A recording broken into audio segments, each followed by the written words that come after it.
Didn't I tell you God had something good in store? Okay, so I was going through Alina's chart, making sure that the labs were uploaded, which they weren't, and I was not surprised by that.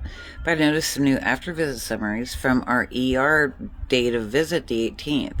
These weren't attached to the ER notes, they were telephone visits from doctor to doctor, and they were new to her chart.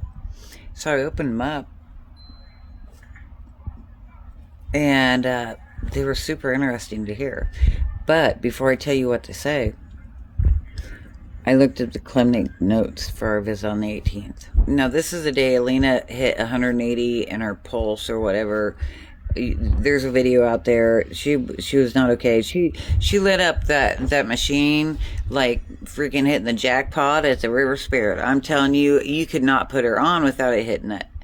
And so they had put her on that machine and she had hit 180, and they had taken her off and refused to monitor her. And there's all these clinic notes that they called CPS on me for fictitious disease that I refused to leave, and that I even demanded the machine take her blood pressure every 10 minutes. My poor child. But, and they refused. But those were the ER visit notes. The new summary notes for these telephone visits between doctors indicate that Allina has a new patient thing coming up for thrombophilia. So she got diagnosed on the 18th when they called CPS and sent us home, and nothing was wrong with thrombophilia, which is fine. They had to get the labs back, right?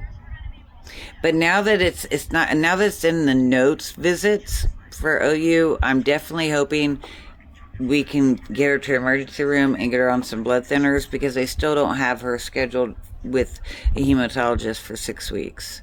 And you know what we've been dealing with. So I still take it as a win, because every time it's, you need to see a rheumatologist in 10 weeks.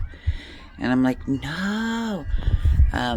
So when I went to pathology, and he wrote down that name for the cancer doctor, he's like, yeah, you need somebody better than those dumb ER doctors. I didn't get it. I didn't know he already had heard from them. I didn't know how important this test was. I guess when you diagnose it, you get you can write articles and stuff. It's just, the whole thing is mind-numbingly wild. Thanks for sticking with me. Jesus loves you. Mwah.